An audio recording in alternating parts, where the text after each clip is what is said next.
I want to welcome everyone to what looks like an absolutely terrific panel. I'm Owen Alterman, Senior Diplomatic Correspondent at the I-24 News television channel here in Israel. But before that, I actually worked here at INSF. I was a research fellow here. So I want to thank Galia Liebman-Strauss for the invitation to be here. It's a great honor to moderate this panel. And it looks like an absolutely terrific panel. And what's fascinating is that the design of this panel has with us two people who are, in a sense, mirror images of each other. On one hand, you have Arad Nir, the foreign affairs editor at Channel 12 News here in Israel, the highest rated television channel here in Israel, whose job is to cover the whole world.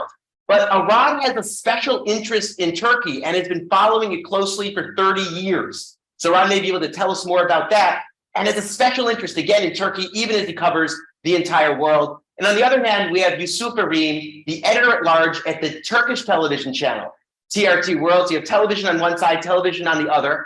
And Yusuf, while he comes from a Turkish angle, has a special interest in Israel and reconciliation between Turkey and Israel, and was telling me that even at a low point in the relations in 2018, was trying to move this forward. So again, two people who are mirror images of each other and are really going to help us understand the latest in what's going on with this relationship.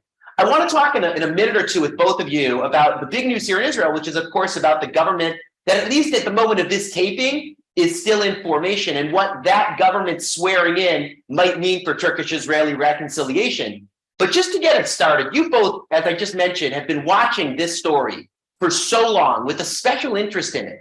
We've seen a dramatic change just in the last year or two in terms of a change of tack in Turkey's approach and this reconciliation that is budding. Has this surprised you? In what ways has it surprised you? In what ways not? And did you see signs of this before the rest of us may have? Arad, maybe you can start us off.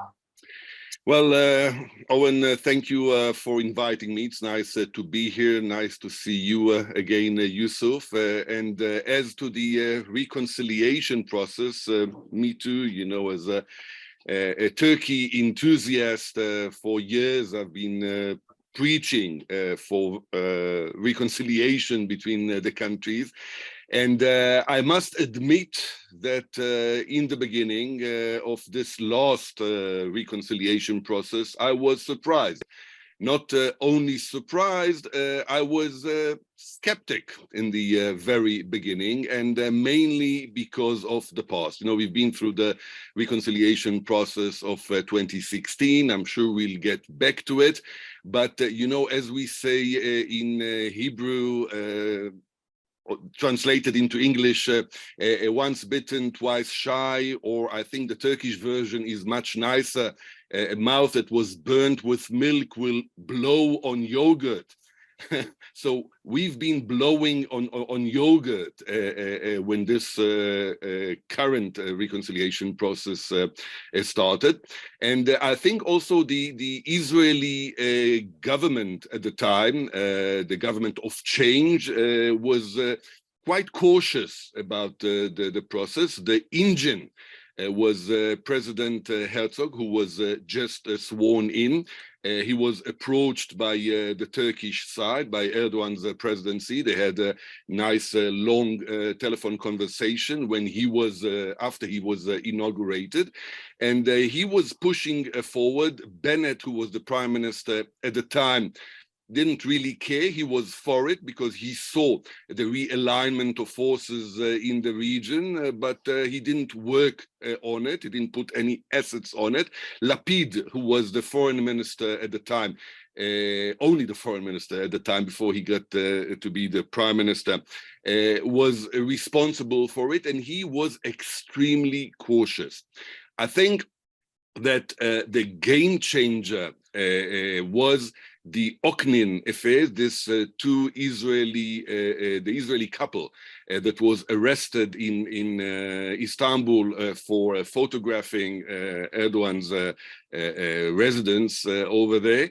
And I think that the Turkish side, or the Turkish presidency, played it out perfectly and gained the full confidence of Yair Lapid, for the foreign minister at the time, and from there it all just went smoothly forward, although there are hurdles on the way. There are some bumps that were all being driven through nicely in recent weeks and months, but there are some in the future too. Yusuf, your thoughts? Well, first of all, I'm definitely not surprised by the reconciliation process. I always thought it was inevitable. I even thought it took longer than it should have.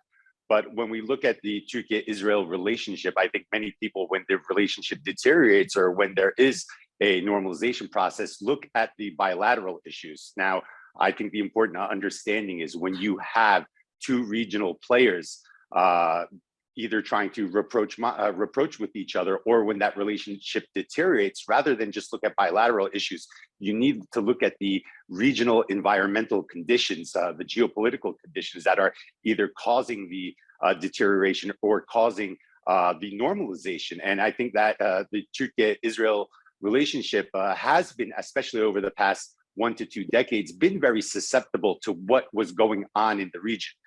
We saw during the Arab Spring a great polarization throughout the Middle East when many of the actors had a ideologically driven foreign policy. And this resulted in many of the regional actors trying to find ideologically linked segments of each country to be able to further their interests, and this resulted in the rise in more importance of non-state actors. But over the past 2 years, almost 3 years now, we're seeing a return to realpolitik, which is creating more space now for the traditional diplomacy, the sovereign-to-sovereign diplomacy that we're seeing, and this has opened the door for a rapprochement process, a grand convergence in the region. We're seeing Israel partake in the Abraham Accords. At the same time, Turkey is launching its own rapprochement process with the UAE, with Saudi Arabia, with Israel, with Egypt. And I don't think that it's a coincidence that both Israel and Turkey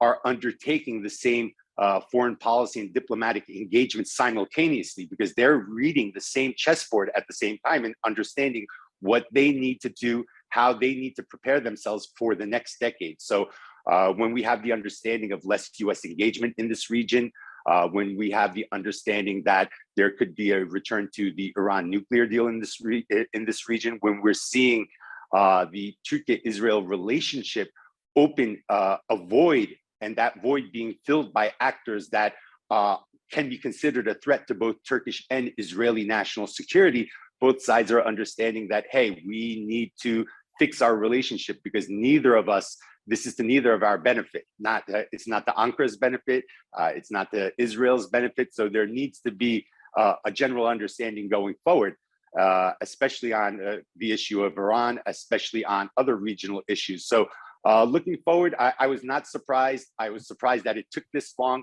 And I definitely believe that it is now built on a more solid foundation when compared to the 2016 process, because when we look at the rapprochement, it started with a ceremonial rapprochement, a ceremonial phone call between Turkish President Recep Tayyip Erdogan and Israeli President Herzog. But then we saw the government embrace the rapprochement with Bennett and Yair Lapid getting involved in it. Now we're seeing a more bipartisan dimension to the rapprochement with Netanyahu being added. Now there's a state-to-state rapprochement, we can call it. So we're seeing the foundation a little more solid going forward, and it's definitely giving me optimism.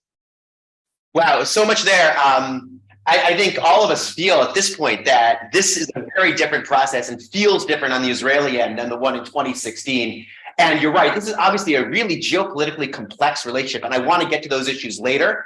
And also your understanding of the dynamics of why, Yusuf. I think the feeling in Israel is that this was driven on the Turkish side by a different set of reasons for the most part than the ones you mentioned. But we'll get to all of that. I want to come back to the news of the hour, at least here in Israel, which is, at least as of this taping, a government that is still in formation, but seems absolutely set to be formed, and what the return of Benjamin Netanyahu and this particular constellation of parties that's going to be seated into a government with him, what this means for the relationship. Arad, what do you think that this new Israeli government and the swearing in of this new Israeli government is going to mean for this reconciliation process? Is it going to be full speed ahead? is going to be more stormy waters, or something in between? Firstly, let me just refer to what Yusuf just said, and you could notice that Yusuf gave a more analytical approach, and I answered your previous question in more of an emotional approach. And I think this is the differences between the two countries at the moment, and this is mainly based on the fact that there was lots of bad blood between particularly President Recep Tayyip Erdogan and Prime Minister Netanyahu at the time. Now, Prime Minister-elect Netanyahu did call President Erdogan on the 17th of November this year to offer his condolences and cooperation after the terror attack in Istiklal. I think this is the proof that was needed that even Netanyahu is about to carry on with this realpolitik process. He is he is willing and wanting to continue this rapprochement process. Now, the readouts of the two officers were quite different, even though you know, it was the very same conversation and we are used to it. But I think that currently there are much more in common between Netanyahu and Erdogan, many more points of interest that were before. So Netanyahu is keen to continue on that. But there is an asterisk or an exclamation mark, if you want to make it. I think that Turkey, like many other governments around the world, does not know at the moment exactly how to swallow, how to approach the new government that Netanyahu is forming with the extreme right in it, with Itamar Ben-Gvir being Minister of National Security, something that we've never had before, with his vision of the West Bank, Haram el-Sharif, Temple Mount, Har HaBayit. So I think, you know, if I may, I have here the readout of Erdogan's office regarding the conversation he had with Netanyahu. It says that President Erdogan said that it was in the shared interest of Turkey and Israel to maintain the relations by respecting sensitivities on the basis of mutual interest and to strengthen them on a substantial basis. I think this is a slight warning from the Turkish side, from the Turkish presidency. We watch you. It's conditional at the moment. Things may change, but we all want to continue on goodwill on this path, but goodwill from both sides.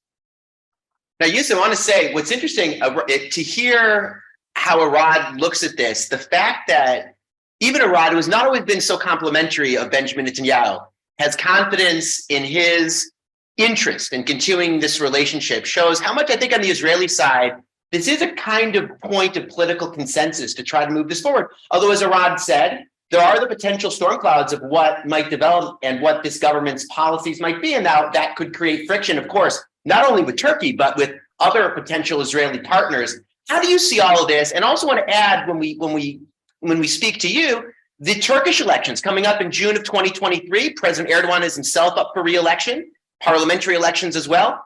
How does the rapprochement with Israel and the reconciliation with Israel potentially factor into that election campaign, even as we have a new Israeli government that is now taking form?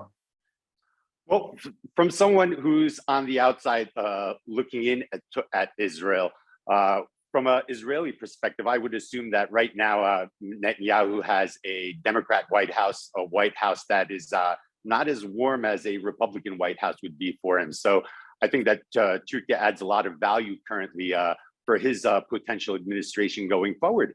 Having Turkey on board with a regional national security understanding would be a great victory for him. And the Turkish side has taken great steps to be able to insulate and isolate and make this rapprochement Netanyahu-proof before he came here. Appointing the ambassadors before the elections, I thought was very important. Erdogan meeting with not only Bennett, but also Lapid, also Benny Gantz as well, right before elections. I think this was very important. It showed that the Turkish president is trying to sit down and have a dialogue with all the full political spectrum inside Israel to make sure that this rapprochement was on a state-to-state level. So I believe that's very important as well. And we've also seen Turkey rapproach with many of Israel's new regional allies as well, whether it be the UAE, Saudi Arabia, Egypt. So I think these were very important. Now, I think there's a lot said about the personal relationship between Erdogan and Netanyahu. And is that a condition? Is that an important factor? It's a factor. I think that we're over-exaggerating how important the factor is because we've seen the Turkish president have a rapprochement process with the Saudis, with the Crown Prince Mohammed bin Salman, which the relationship was much more problematic. The Turkish president has shown the pragmatism and the maturity to reconcile his personal differences. Again, very recently, the handshake with the Egyptian President Sisi in Qatar at the World Cup, I thought that was very important because there was a great polarization in the personal relationship there, much greater than any personal problems Netanyahu and Erdogan had. So the maturity that the Turkish president showed to further the country's interests and have a burying of the hatchet, if you will, with MBS or Sisi shows that there's more than enough pragmatism to be able to solve problems with Netanyahu because they have a deep history together. They are both men of the state. They both understand what they need to do. They have strong institutions behind them. And at the end of the day, this isn't a creation of a relationship as it is with the Abraham Accords in other countries. This is a reset. This is a rebuild. There was already a very strong relationship in place, a very historical relationship in place. And it's a lot easier to reset a once positive relationship when compared to building something from scratch. So I don't really see a huge problem. I think the media will like to touch on the Netanyahu-Erdogan relationship because it's good ratings. But I think in reality, at the table, when they sit down together, I think that that's just a small sideshow. Now, when we get to Turkish elections, I don't generally think that the reconciliation with Israel will play heavily on the minds of the Turkish electorate. I think national security will be very important. I think the economy will be very important. But I don't think that the reconciliation will weigh. It will have such a minuscule impact that Erdogan will not be thinking about what the electorate how they will look at the rapprochement with Israel. So I don't think that's really a factoring into it. But going forward, what would a reconciliation process look like? Well, we need to understand that in the history between Turkey and Israel, there's been the full political spectrum of Turkish administrations. We've seen right-wing, left-wing, central right, central left-wing as well. And the Israeli relationship, the relationship with Israel has gone forward. So I do think that in the event of any type of change in administration, I don't think that that's going to have any type of negative impact on the rapprochement process going forward. I think just like Netanyahu is inheriting this process, if there was a change in administration in 2023, I think the Turkish administration would inherit this process as well and continue to move forward with it. Because again, as I said in my previous answer, we shouldn't just look at this bilaterally. This relationship is the premier relationship inside the Middle East. This is the duo that really has game-changing ties for the region. It has a huge impact on the region, huge ramifications on the region. And I think that both capitals really understand this very well. Yeah, no, that's exactly where I want to go, Yusuf, is to look at the geopolitical issues. I mean, this is, I mentioned earlier, when you step back and think about it, is an amazingly geopolitically complex relationship. I mean, these are two countries whose geopolitical paths can seem to cross everywhere. They cross on the Temple Mount in Jerusalem. They cross under the waters of the Eastern Mediterranean. They cross in the halls of power in Washington. That's even before you get to the Caucasus. to Syria, to the issue of Iran, and beyond. I don't know if we'll have time to get to all of these issues, but I do want to start with an issue that's related in a sense to the issue we just talked about the new Israeli government, and that's the Palestinian arena. Yusuf, I want to start with you. As you well know, Turkey is a country that is hosting Hamas terrorists, and in Israeli eyes, these are terrorists. And they're being hosted in Turkey. The Turkish government has reportedly refused to deport them, or at least to deport all of them. How far might Turkey be willing to go to make concessions? What does Turkey want in the Palestinian arena in general, whether that be in the West Bank and in Gaza? And to what extent, as this relationship develops, will Turkey be willing to accommodate Israeli demands? And to what extent not? Okay, well, first of all, I want to begin by saying that Turkey's policy on Palestine has not changed in 6 decades. Turkey has had the same Palestine policy it does today as it has 1 decade, 2 decades, 3 decades, 4 decades ago. And Turkey and Israel have enjoyed a very good relationship with the same Palestine policy that they have today. So while, yes, it is a flashpoint, while it does happen to impact the relationship, we need to remember that the Turkey-Israel relationship is a bilateral relationship. The Palestine issue is a multilateral issue. I think sometimes the Turkish government has forgotten that and allowed the Palestine issue to come into the realm of the bilateral relationship a little too much. I think that's one of the things that during his visit to Ankara, Israeli President Isaac Herzog tried to address very well and build a mechanism to be able to contain the collateral damage or the fallout from these types of flashpoints. And I think he has done a pretty good job. I think it'll be tested a couple of times under the a possible potential Netanyahu administration.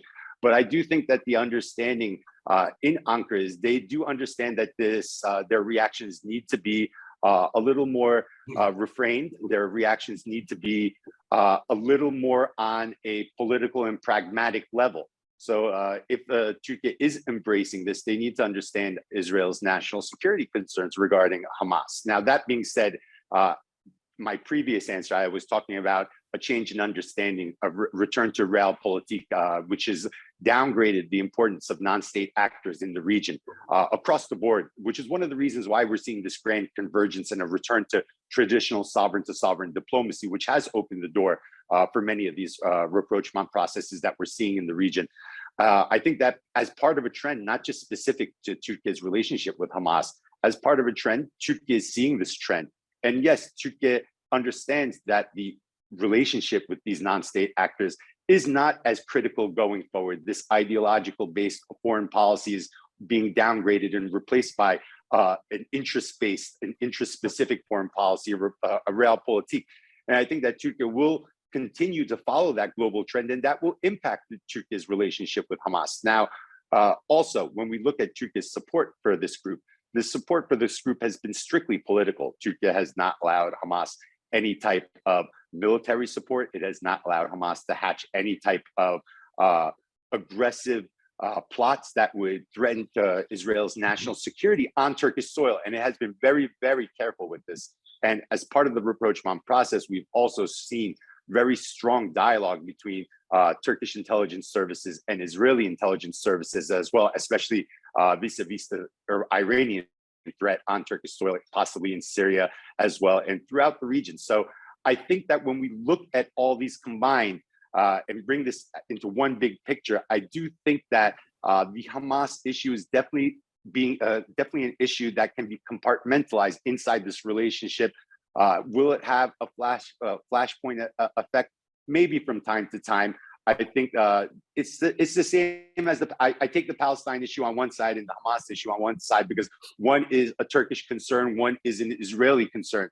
But again, I see the depth inside the pragmatism of this rapprochement process, that this is containable. This is something that can be compartmentalized going forward, and I don't think that it will be a game breaker. I don't think that it will create a position where it's a non-starter going forward.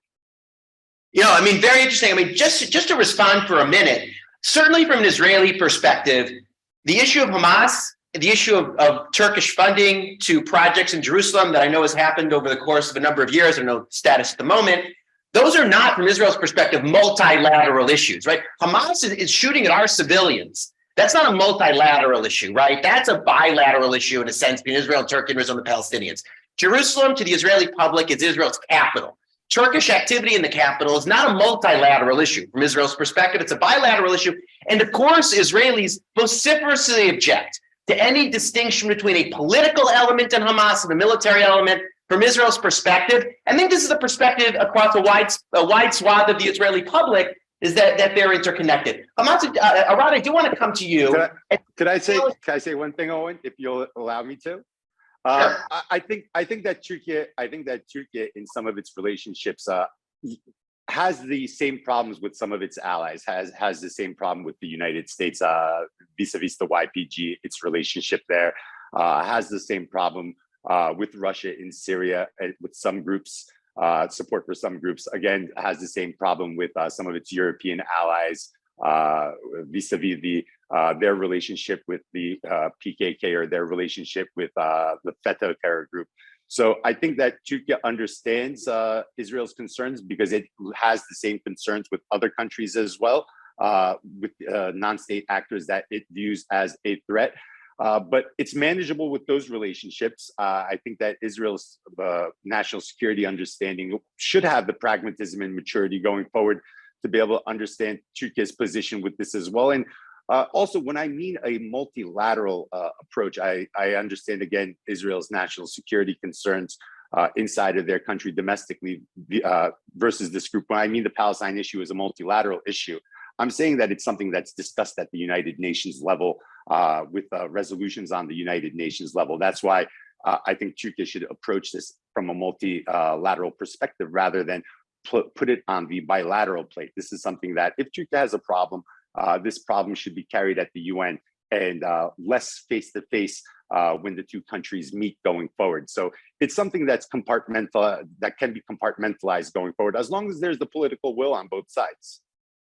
And that's what I want to ask you, Arad. From the Israeli perspective, look, obviously Israelis are not going to be enthusiastic by the fact that the Turkish government is allowing Hamas terrorists to be based in Turkey.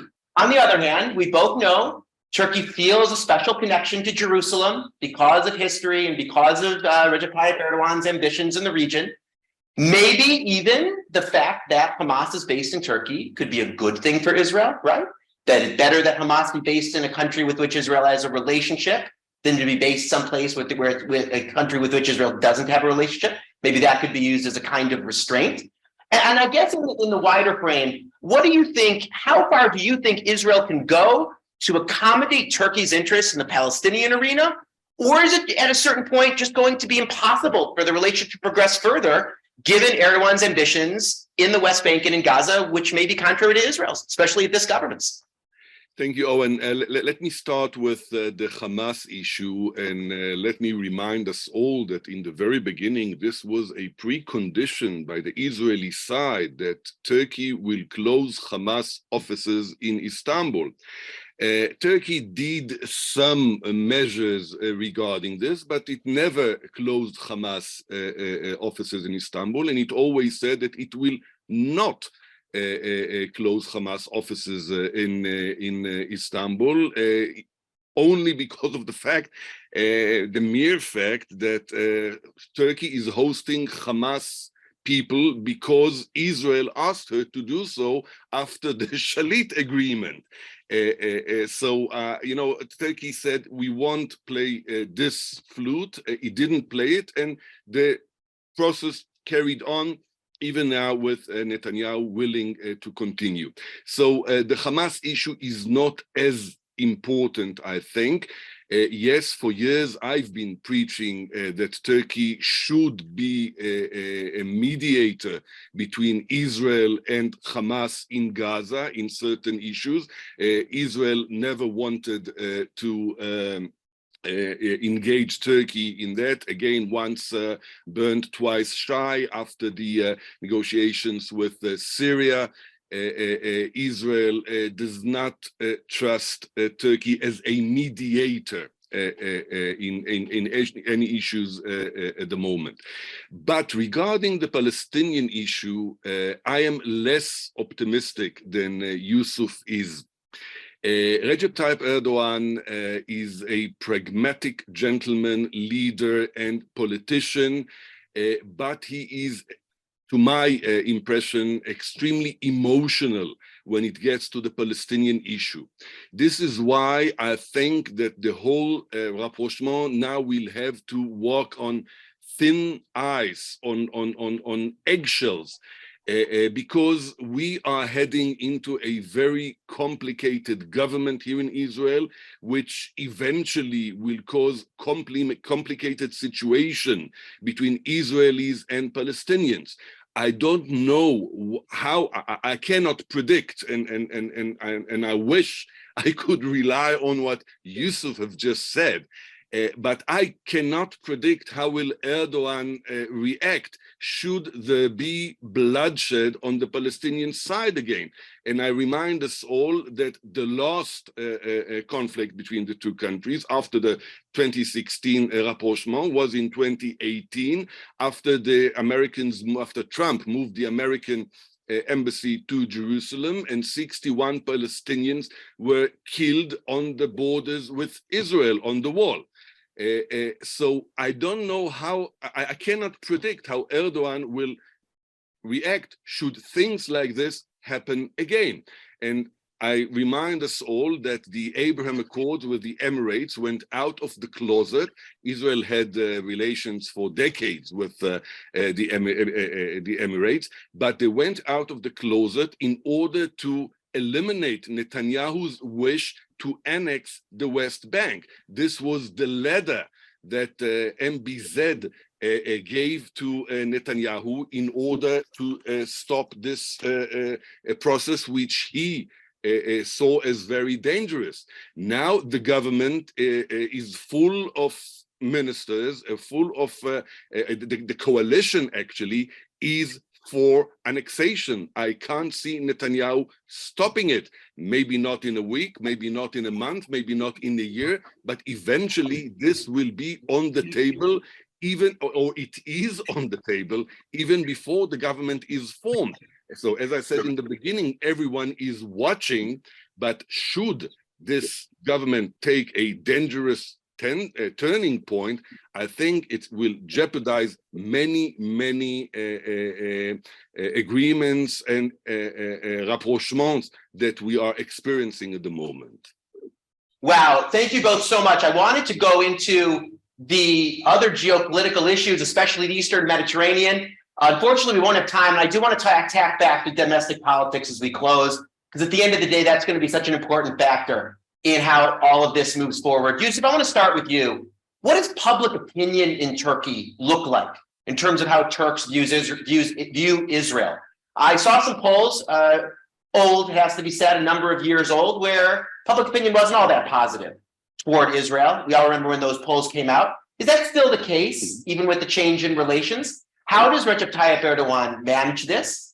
And do Turkish politicians, first and foremost Erdogan, at the end of the day, have a political interest, maybe not to move forward with the reconciliation so much? And then beyond that, this issue of trust between leaders. We're all in television, and all three of us know just how huge the archive is of vile and disgusting things, I think it's fair to characterize them as such, that Erdogan had said about Israel during the years when relations were at a low point.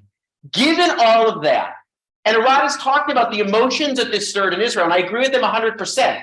How is it that Israelis, do you think, can be able to trust Turkey this time, given a public opinion that may be negative, although I want to hear what you have to say about that, and a leader, a president, who has such a long and problematic history in terms of his attitudes and his statements on Israel?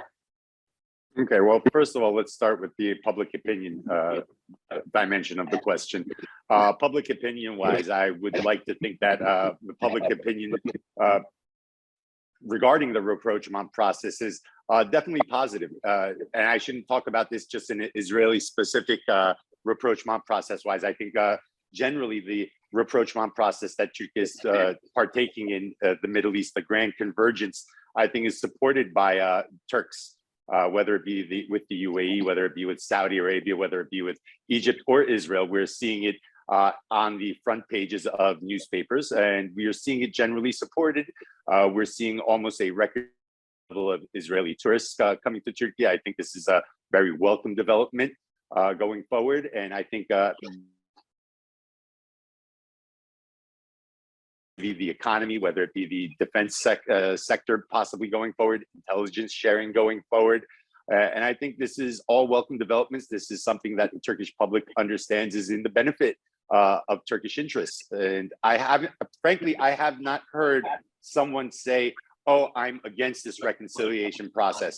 Maybe some people are much more warm to the reconciliation process. Some people are a little less warm to the reconciliation process, but I haven't seen anyone say, I'm against it. So I think that's a very good gauge from my personal experience and correspondence with people regarding how they're viewing that process. Now, as for the Turkish president's rhetoric regarding Israel, he doesn't use this rhetoric out of the blue. There's flashpoint issues that do cause a reaction. Is he very emotional on the Palestine issue? As Arad said, yes, he is very emotional on the Palestine issue. He comes from an understanding where, and an ideology where it's very, very central. The unity of Muslims across the region is very important. This Palestine issue is viewed as a very central issue to that understanding. Again, the historical ties of Turks vis-a-vis the Ottoman Empire to Jerusalem, to the Palestinian people, to the region.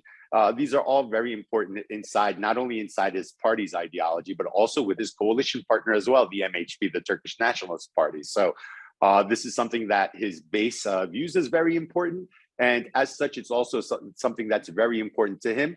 And this has been something that's been very important to him since the beginning of his political career.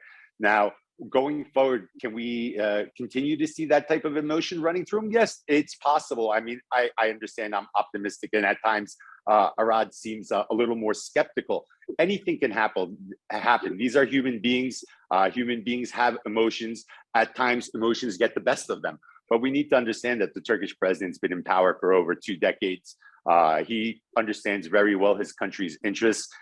He knows how to act to further his country's interests. He has been very pragmatic. We've seen a tremendous amount of diplomacy undertaken by him vis-a-vis Ukraine and Russia on the grain corridor deal. I think that was a tremendous show of statesmanship on an international stage going forward.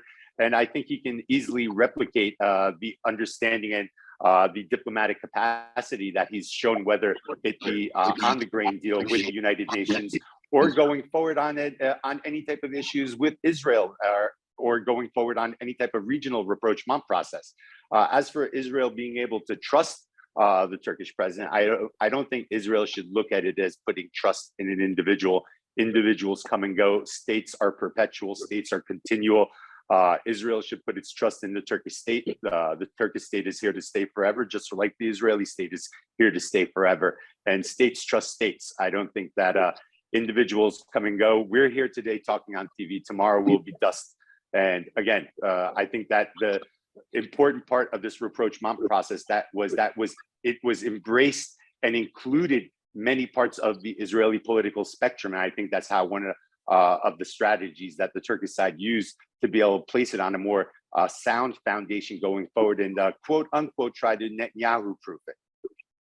Now, Rod, what Yusuf is essentially saying is, and you said it pretty much directly just about a minute ago, is that the national interest for Turkey is so strong and the geopolitical incentives are so strong that they're going to bring public opinion with them, and even Erdogan's emotions will come with them. You talked at the beginning about the difference between that analytical way of looking at this reconciliation and the emotions on the Israeli side.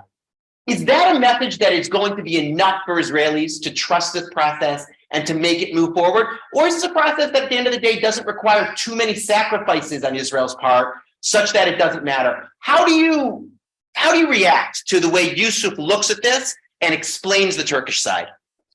As I said, I admire Yusuf's analytical approach. Israelis love Turkey. Israelis loved Turkey for decades, and this is why Israelis were so hurt by the various crises that we experienced along the last 20 years. When Erdogan called Israel terror state, Israelis were hurt. When the Marmara event happened, the Israelis were hurt.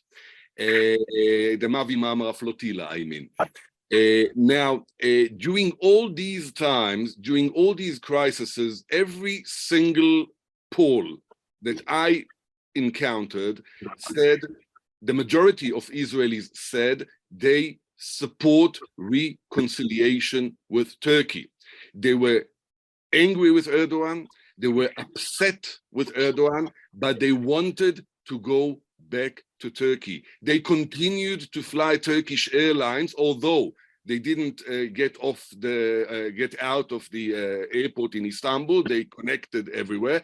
But even in the worst days, Turkish Airlines line to Tel Aviv was one of its most profitable ones. Why? Because the Israelis trusted Turkish Airlines to give them best service, best price. Maybe in a different order, but they continued to fly Turkish Airlines. They wouldn't have continued to do it if they would have felt unsafe.